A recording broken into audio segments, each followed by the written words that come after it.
We are of to समतरकास और उसके साथ में हमारे बीच बैठे हैं हमारे दोस्त लखनऊ के नए नए, क्या नाम आपका? उमेश। उमेश, थोड़ा सा अपने संक्षिप्त में ये बताओ यार, गाड़ी चलाते चलाते ही सामने देख के, कि यार तुम्हारी जर्नी जो है बड़ी इंटरेस्टिंग है। कैसे शुरुआत हुई और आपने बताया कि अपनी पढ़ाई लिखाई कुछ है नहीं आपकी, और उसके बावजूद आपने बहुत हिम्मत रखी और कैसे शुरू किया अपना कैब का, कार का बिज़नेस? सर मैं पहले ड्राइवरी करता था। एक सेकेंड, हाँ रुको एक सेकेंड। हाँ अब बताओ, अब बोलते रहो आप। पहले मैं ऐसे टैक्सी कार चलाते थे। कितने कौन से ईयर की बात है, साल के? 2006 की। 2006 शुरुआत किया मैंने, मतलब 16 साल पहले। हाँ, पहले मैंने घर की गाड़ी चलाई। अच्छा। जब घर की गाड़ी मुझे सक्सेस हो गए, हाँ, तो मैं लॉन्ग रूट चलने लगे। पहली गाड़ी कौन सी थी आपकी? पहली गाड़ी मेरी 800 थी, मारुति 800 जी। वाह यार, शुरुआत उससे किया। बहुत बढ़िया। उसके बाद और फिएट चलाई। अच्छा, फिएट कार आती थी पहले पुरानी। जी। उसके बाद धीरे धीरे आए अम्बेसडर में। अच्छा, अम्बेसडर, जी। हाँ। जब अम्बेसडर छोड़ दिया, उसके बाद वैगनार पकड़ी। वैगनार से मैंने बहुत लंबा सफ़र किया, पचमढ़ी, पिपरिया घाट, ये सब, छत्तीसगढ़। अरे वाह, ये मैंने रनिंग की। जब मेरे लगा मुझे मैं लॉन्ग ड्राइव बिल्कुल परफेक्ट है, तो मैं लंबा टूर करना शुरू किया। अच्छा। उसके बाद जब मैं बिल्कुल मजबूत हो गया कि मैं ये सफ़र तय कर सकता हूँ अपनी ज़िंदगी का, हाँ। उसके बाद मैंने शुरुआत कर दी, टैक्सी लाइन में आ गए। मैं किसी एक बॉस थे हमारे, फैजल अली। अच्छा। तो मैं उनकी कार चलाना शुरू किया, इटियोस। अच्छा, अभी भी हम इटियोस में बैठे हैं। यस जी। इटियोस चलाना शुरू किया। तो मैंने काफ़ी दिन उनकी इटियोस चलाई। जब मुझे ये हुआ कि हम हिम्मत किया अपनी कि मैं अपनी गाड़ी ले लूं और गाड़ी में चला के पैसा भर सकता हूं अपनी टैक्सी लाइन में, जी। तो एक प्राइवेट कार मैंने खरीदी, टैक्सी इटियोस। ये कब खरीदी? 2018 में। अच्छा। जब 18 में खरीदी, उस सफ़र में जब मैं घरेलू गाड़ी चलाता था और टैक्सी भी चलाता था, तो मैं, एक हमारे फाउंडर आए थे सिंगापुर से। अच्छा। यस, सिंगापुर से आई थी एक मैडम और उनके पिताजी। अच्छा। मुझे $541 उस समय ट्रिप मिला था। अरे वाह यार।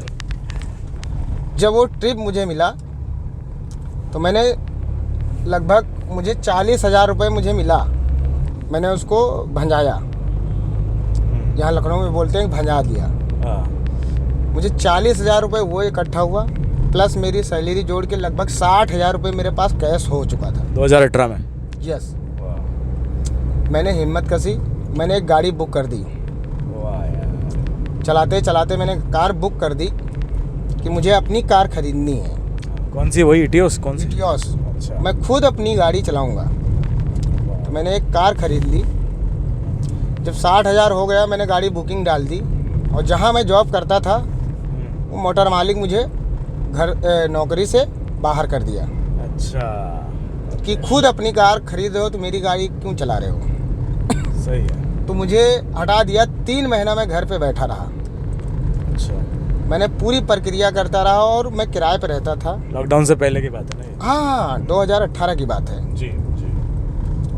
तो उस समय मेरी स्थिति बहुत गड़बड़ हो चुकी थी। क्योंकि मुझे बॉस ने नौकरी से बाहर कर दिया था, और मैंने गाड़ी भी बुक कर दी, पैसा भी मेरा कंपनी में जमा हो गया था।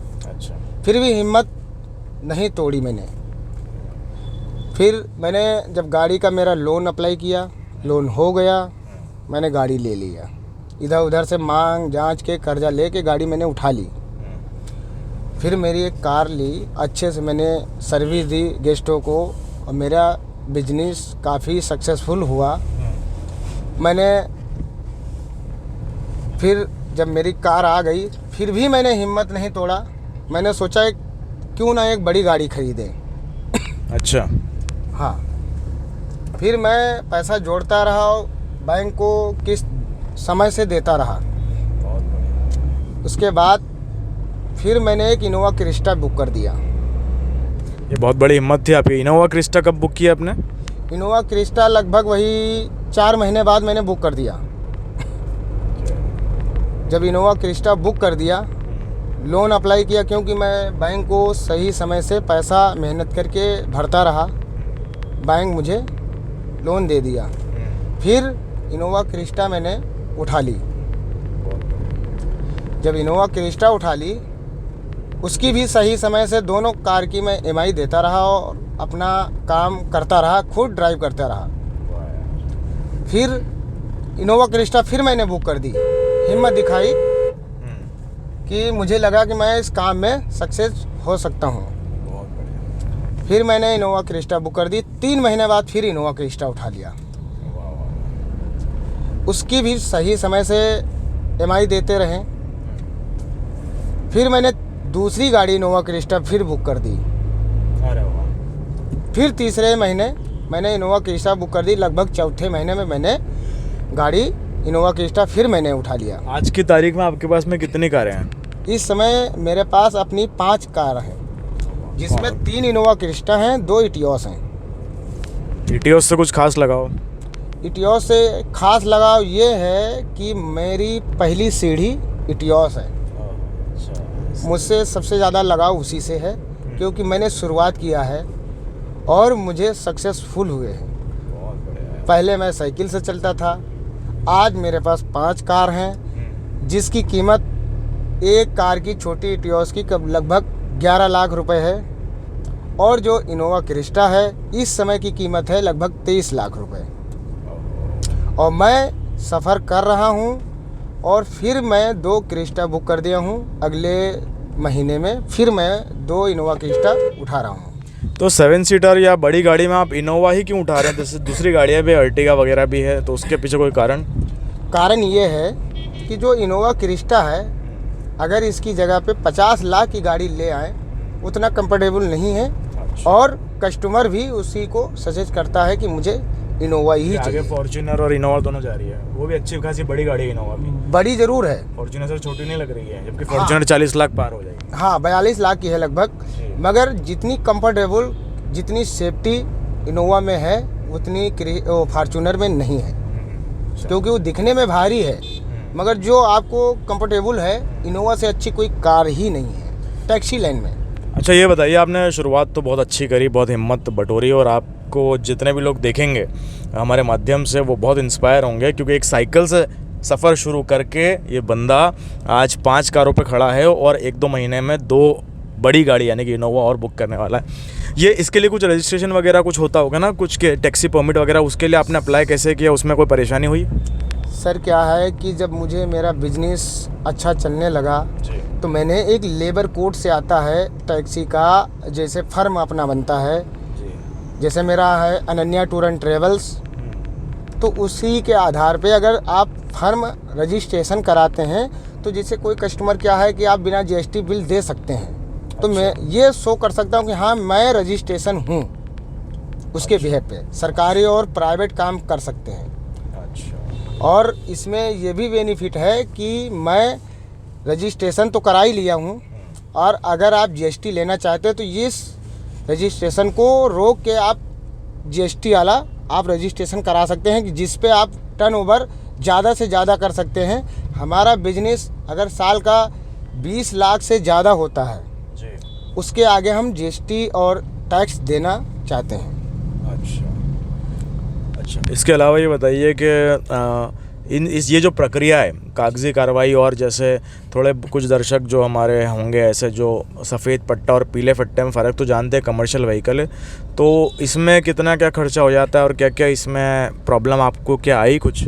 सर देखिए, कमर्शियल गाड़ी कस्टमर के लिए भी और मोटर मालिक के लिए भी दोनों फ़ायदे हैं। फ़ायदे ये हैं कि जो प्राइवेट कार है, अगर कस्टमर ले जाता है, अगर कोई सफ़र में दुर्घटना हो जाती है और कस्टमर ने, अगर एक कस्टमर उसमें बच गया, अगर इंश्योरेंस कंपनी को बोल दे या FIR कर देता है, तो उसमें मोटर मालिक ही जिम्मेदार होगा और कस्टमर बैठने वाले को, सामने वाले को क्लेम कंपनी नहीं देगी। कौन देगा? कस्टमर देगा, जिसकी गाड़ी होगी मालिक।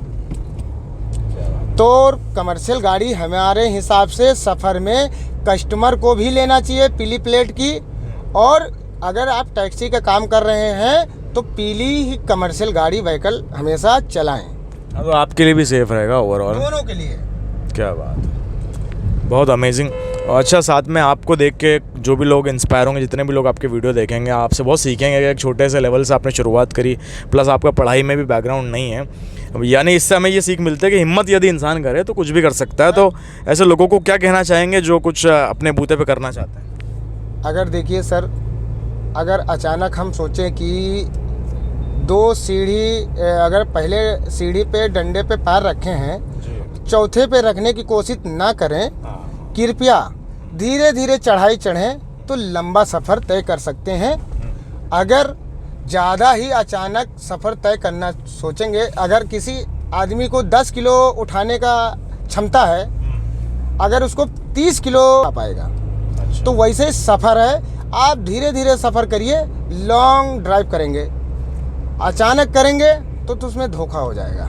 क्या बात। इसी के साथ साथ दर्शकों आप देख सकते हैं, ये है हमारा लखनऊ का नज़ारा भी चल रहा है। ये क्या है साइड में? ये हमारे ताज है, राइट साइड में रनीसा है। अच्छा, और ये लेफ्ट में, ये लेफ्ट में अंबेडकर पार्क है, और सामने जो आ रहा है इसको क्या बोलते हैं, चौराहे को। अच्छा, चौराहे का नाम स्लिप हो गया, कोई बात नहीं, अभी देख लेंगे।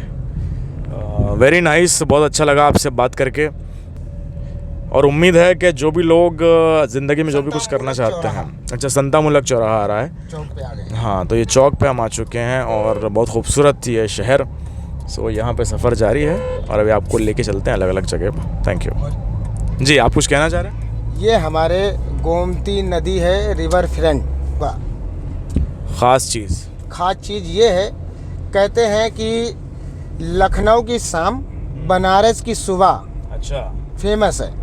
वाह वाह वाह। ये हमारा गोमती नदी का ओवर ब्रिज है, जो हमारा बहुत अच्छा है। यहाँ पे 2 बजे रात में आइसक्रीम मिलती है, बिल्कुल लाइटिंग रहती है, पब्लिक काफ़ी रहती है, बहुत जगमगाता है। कहते हैं लखनऊ में आए।